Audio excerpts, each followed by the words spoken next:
repensais à cette personne qui me racontait que ses parents, son rêve, c'était de partir à l'étranger et de faire un voyage dans un pays voilà, dont il rêvait et qui avait mis de l'argent de côté pendant des mois, des années pour pouvoir le faire.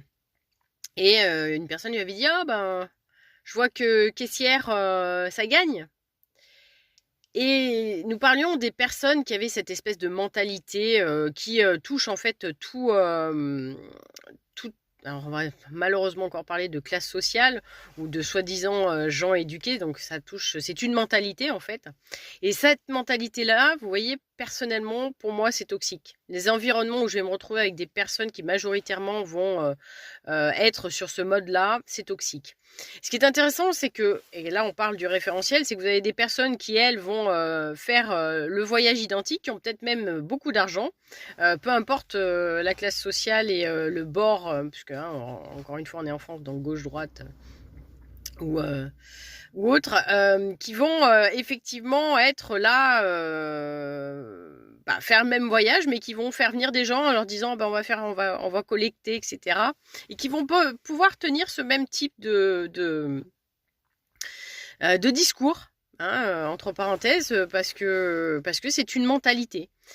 Et de la même façon, ces personnes qui avaient dit de cet homme, je l'avais déjà dit, je crois, hein, qui était venu, ses enfants étaient malades et en fait, il les empêchait de sortir pour ne pas contaminer les autres. Donc, vous voyez, pour pas contaminer les autres. Donc, c'était parti d'une bonne intention et les espèces de rumeurs à deux balles de ce type de mentalité, de gens avec cette type de mentalité, parce que ça crée même parfois une communauté, était allé dire que c'était un tyran, c'était un mauvais père. Vous voyez ce que je veux dire, ça pourrait être la même chose avec une femme d'ailleurs du reste. Hein, voilà, l'égalité, elle est exactement là. D'ailleurs, je comprends pas qu'on en soit encore là. Donc, cette mentalité-là, personnellement, dans ma vie personnelle, j'en veux pas, c'est sûr, mais ils peuvent venir justement déverser leur merde en vous observant et finalement en s'occupant de ce qu'ils n'ont pas envie. Et puis en plus, ça va être lié à leur code.